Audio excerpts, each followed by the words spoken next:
नेपाल में ना जनकपुर है, वहां का विनोद बड़ा अद्भुत है। अभी हमारे कुछ दिन पहले पूज्यपाद गुरुदेव भगवान जगत गुरु तुलसी पीठाधीश्वर धर्म चक्रवर्ती तुलसी पीठ वाले हमारे गुरुजी गए और गए ना तो वहां की माताओं ने भगवान हमारे गुरुदेव भगवान को प्यारी प्यारी गालियां सुनाई।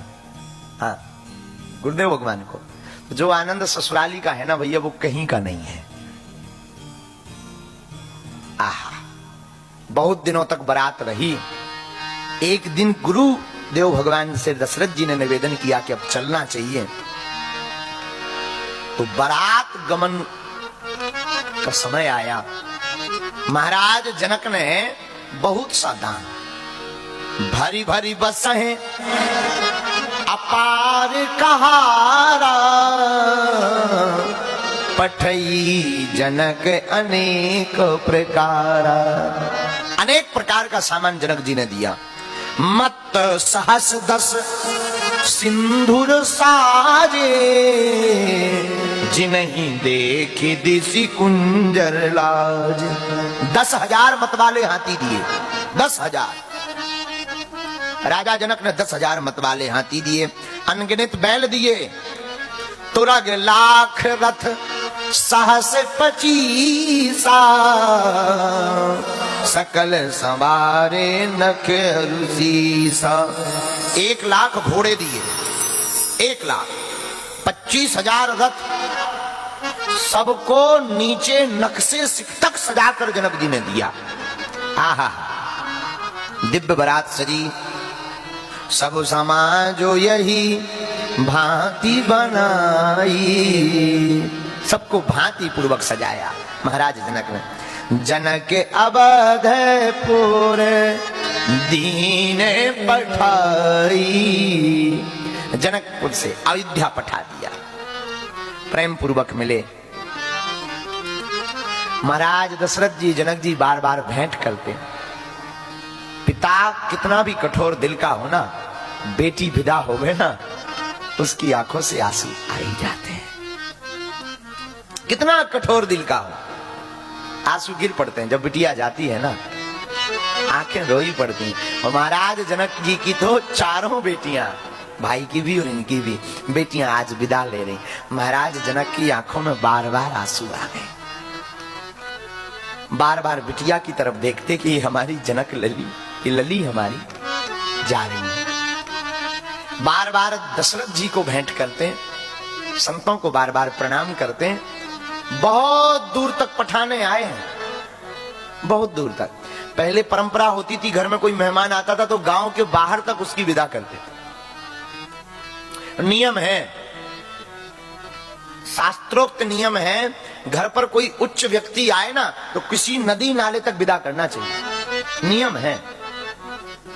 आहा, विदा किया, सब प्रेम पूर्वक मिले। महाराज दशरथ जी ने बार बार कहा, तब जनक जी लौटे। अयोध्या बारात आई, माताएं रोती रहीं। इधर अयोध्या में बारात आगमन जैसी सुना तो जूथ जूथ मिली चली सुहासिनी, जूथ जूथ मिली चली सुहासिनी, निज छवि ने दे रही मगन विलासनी।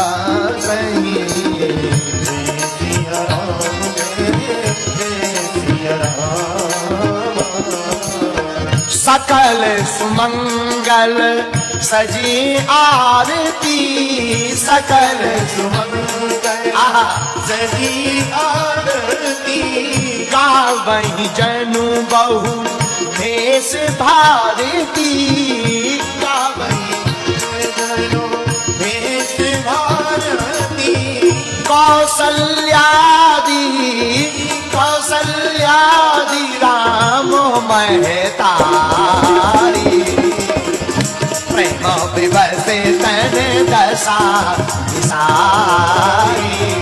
हाँ, प्रेम विवसे तन दशा सारी। ओ श्री राम जय राम, जय जय राम, राम जय राम, जय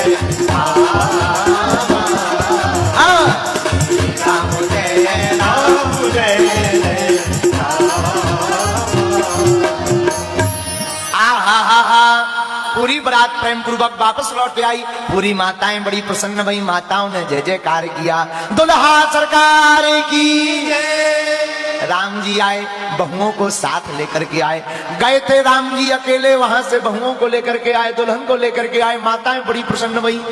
माताओं को खुशी सबसे ज्यादा लड़का के ब्याह में ही होती है। भले ही माताओं को फिर वो बहू बेलन मारे, खूब चिमटा मारे, खूब घर से निकाले, पर माताओं को प्रसन्नता होती है लड़का की शादी हो जाए। माताएं बड़ी आनंदित भई, बहुएं आई, पूजन भया, सबने निछावर दी, सबने आरती उतारी। अवध में आनंद छा गया, घर घर श्री सीताराम जी की जय जयकार होने लगी। महाराज दशरथ जी जनक जी की प्रसन्नता करने लगे। आहा, ये है महोत्सव। देखो, जिनके घर जाओ, जिसकी बेटी लाओ, उसकी बड़ाई अवश्य करो। ये मानवता है। क्यों? क्योंकि जिस पिता के घर पर तुम एक रात के लिए गए थे, उस पिता ने अपनी बेटी के विवाह के लिए 20 साल तैयारी की है। एक एक चीज सजाता है। बारात आएगी तो हम ये भोजन कराएंगे, बारात आएगी तो हम ये दान देंगे, बारात आएगी तो हम ऐसा ऐसा करवाएंगे। और तुम एक रात में सब कुछ आ जाते हो, और कितने हजार लोगों को लेकर जाते हो, लेकिन हाथ जोड़े फिरता रहता है। और तुम आकर के उसकी बुराई कर दो, उसकी बुराई कर दो कि और तो सब ठीक था, नमक नहीं मिला। अरे तुम्हारे घर पर 4 लोगों में ठीक से भोजन नहीं पूज पाता है कई बार, वो तो 4000 लोगों को भोजन करवा रहा। अब वो पिता अपनी बेटी के विवाह में 1 महीना पहले से नहीं सोता, रात और दिन जागता।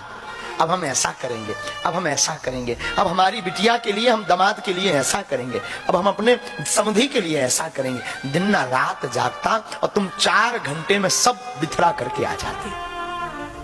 उस पिता का कठोर दिल तो देखो, जिसने अपनी बिटिया को 20 साल पाला पोसा, बड़ा किया, खिलाया, पढ़ाया, बढ़ाया, आंगन में घुमाया। वो पत्थर दिल करके अपनी बिटिया को विदा कर देता है। हमारा निवेदन है, कृपा करके किसी भी बेटी के पिता की बुराई मत करना, मत करना। उस पिता और उस माँ से पूछो, जिसकी बिटिया 20 साल घर पर रही हो और वो एकदम से विदा कर दे, उस घर का सूनापन देखना। 2 दिन तक भोजन नहीं बनता। बिटिया के विदा होने के बाद वो पिता ठीक से सोता नहीं। जो 1 महीने तक जागता रहा, थका रहा, मांदा रहा, वो बिटिया की विदा होने पर वो घर सूना सूना हो जाता। लेकिन वो पिता कुछ नहीं कहता, सह जाता। क्यों? क्योंकि बेटियां पराया धन है। और हम लोग 4 घंटे के लिए जाते और 10 कमियां निकाल देते।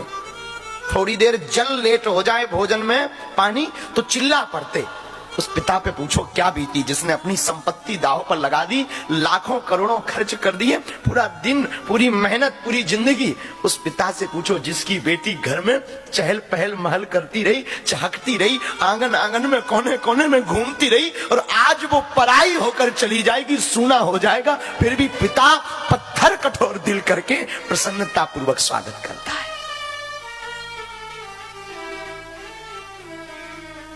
इसलिए मेरा निवेदन है, ये रामायण का प्रसंग सिखाता है कि जिस भी घर पे आप अपने बेटे का विवाह के लिए जाओ, उस बेटी के पिता की बुराई मत करना। महाराज दशरथ जी ने जनक जी की बड़ाई की, बहुत बड़ाई की, बहुत बड़ाई की। कहा जनक जैसे कोई नहीं है। भोजन करते गए, जनक राज गुणशील बढ़ाई। पता है क्या कहा दशरथ जी ने? हम जनक जी के सामने किसी लायक नहीं, जनक जी के सामने किसी पात्र के लायक नहीं है जो महाराज जनक ने दिया। और भला तुम उस पिता से क्या अपेक्षा रखते हो जो अपने हृदय के टुकड़े को तुम्हें दान दे देता है? भला आप उसका क्या चाहते हो? अपनी बिटिया को दे देता, इससे बड़ा